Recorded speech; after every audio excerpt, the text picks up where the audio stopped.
Board परीक्षा 2024 के लिए बात कर रहा हूँ मैं क्लास 12th की भौतिक विज्ञान के अति महत्वपूर्ण डेरिवेशनों की हम बात करेंगे, वो भी टॉप 12 डेरिवेशन कौन से हैं। इस वीडियो के माध्यम से हम पहले से तीसरे चैप्टर के टॉप 13 डेरिवेशन, टॉप 12 या 13 डेरिवेशन देखेंगे, इनको कर लीजिएगा। यदि मैं कह रहा हूं कि आपका पहले से तीसरे चैप्टर के जितने भी डेरिवेशन आएंगे वो इन्हीं 12 में से आएंगे, एक भी बाहर नहीं आएगा, ठीक है। फिर आगे के मैं एक साथ दे दूंगा आगे आने वाले सभी चैप्टरों के, ठीक है। चलिए तो स्टार्ट करते हैं। आज की वीडियो में कौन कौन से टॉप डेरिवेशन है ये देखिएगा। पहले लेसन 1 से मैं आपको दूंगा 5 डेरिवेशन। कौन कौन से? पहला है आपका गॉस की प्रमेय लिखिए तथा इसे सिद्ध करो।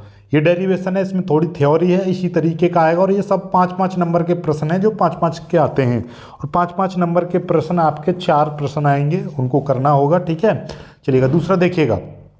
दूसरा डेरिवेशन है आपका गॉस की प्रमेय की सहायता से एक समान रूप से आवेशित अनंत लंबाई के सीधे तार के निकट विद्युत क्षेत्र की तीव्रता का व्यंजक आपको प्राप्त करना है, ये हो गया। और तीसरा डेरिवेशन है आपका एक समान विद्युत क्षेत्र में स्थित वैद्युत द्विध्रुव पर लगने वाला विद्युत बल आघूर्ण का व्यंजक प्राप्त करना है, यानी कि बल आघूर्ण का सूत्र आपको प्राप्त करना है। इसके आधार पर वैद्युत द्विध्रुव की परिभाषा देनी है, ठीक है। समझ लीजिएगा, इंपॉर्टेंट, सारे इंपॉर्टेंट है, इनमें आप कुछ भी मत सोचिएगा, ठीक है। आपका पेन का थोड़ा सा साइज हम बढ़ा ले रहे हैं, ये देखिएगा, ठीक है। चलिए ये हो गया। आगे देखिएगा, आगे बढ़ते हैं। ये चौथा डेरिवेशन है आपका पहले चैप्टर का ही चौथा क्वेश्चन। क्या है? वैद्युत द्विध्रुव क्या है? वैद्युत द्विध्रुव की अक्षीय स्थिति में किसी बिंदु पर विद्युत क्षेत्र की तीव्रता का व्यंजक।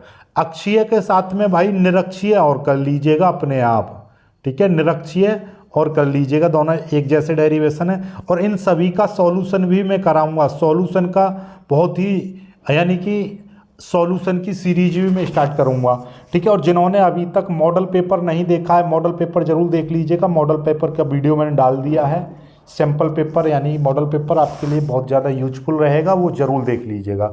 उसका सॉल्यूशन भी आपका, सॉल्यूशन का नीचे लिंक दे रखा है। सॉल्यूशन और मॉडल पेपर दोनों डाल दिए हैं, दोनों का वीडियो नीचे डिस्क्रिप्शन में मिल जाएगा। चेकआउट करना चाहो तो चेकआउट भी कर सकते हैं, ठीक है। चलिए तो स्टार्ट करते हैं आगे का। अब आते हैं दूसरे चैप्टर पर, देखिएगा ये दूसरे चैप्टर का है, लेसन 2। लेसन 2 से भी 3 डेरिवेशन है। क्या है? वैद्युत क्षेत्र में वैद्युत द्विध्रुव को घुमाने में किए गए कार्य का व्यंजक। क्या? वैद्युत क्षेत्र में वैद्युत द्विध्रुव को घुमाने में किए गए कार्य का व्यंजक W बराबर निकालना है, ठीक है, कोई दिक्कत नहीं है। आगे, आवेशित चालक की स्थितिज ऊर्जा से क्या तात्पर्य है? सिद्ध करो कि आवेशित संधारित्र की स्थितिज ऊर्जा U बराबर 1/2 CV² होती है या U बराबर 1/2 Q² C ये होती है, या दोनों ही कभी कभी सिद्ध करवाने के लिए आ जाता है। बहुत ही सिंपल सा, दोनों में एक लाइन का फर्क होता है, दोनों कर लीजिएगा, ठीक है। चलिए आगे, समांतर प्लेट संधारित्र की धारिता के लिए सूत्र का निगमन कीजिए।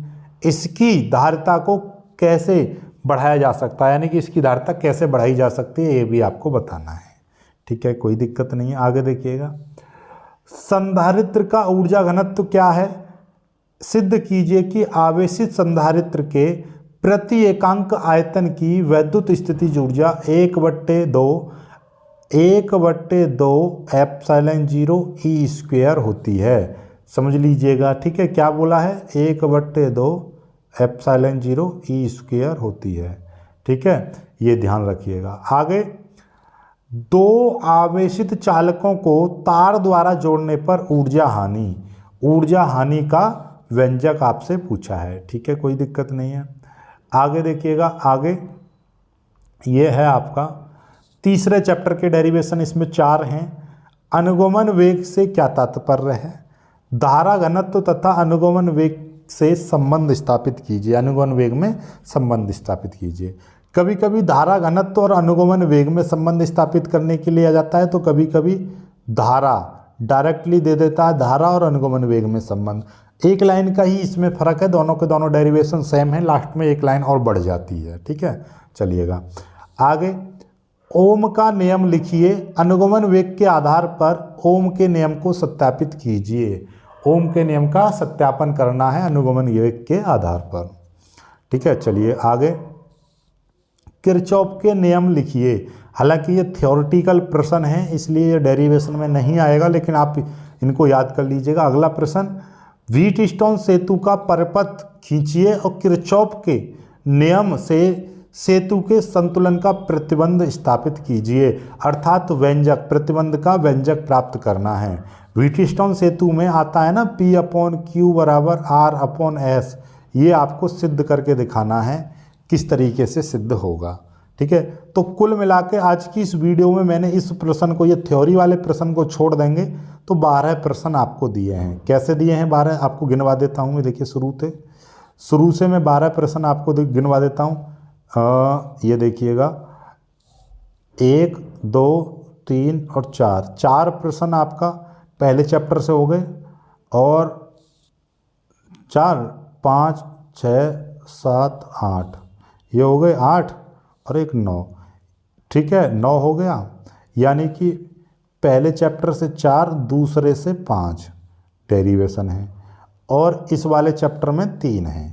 यानी कि पहले से आपके कितने थे 4, दूसरे से 5 और तीसरे चैप्टर से 3, तो कितने हो गए 5, 4, 9 और 3 12 डेरिवेशन हो गए टोटल मिला के।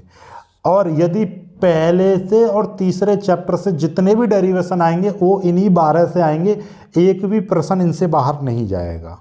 ये समझ लीजिए, गारंटी है 100%। आप ये समझ लीजिए, इन प्रश्नों को कर लीजिए। पेपर का समय अब ये समझ लीजिए बहुत जल्दी आएंगे आपके पेपर, जैसे डेट शीट आ जाएगी उसके तुरंत बाद पेपर आ जाएंगे, और ये समझ लीजिए फरवरी में आपके पेपर हो जाएंगे, फरवरी से स्टार्ट हो जाएंगे, कर लीजिएगा।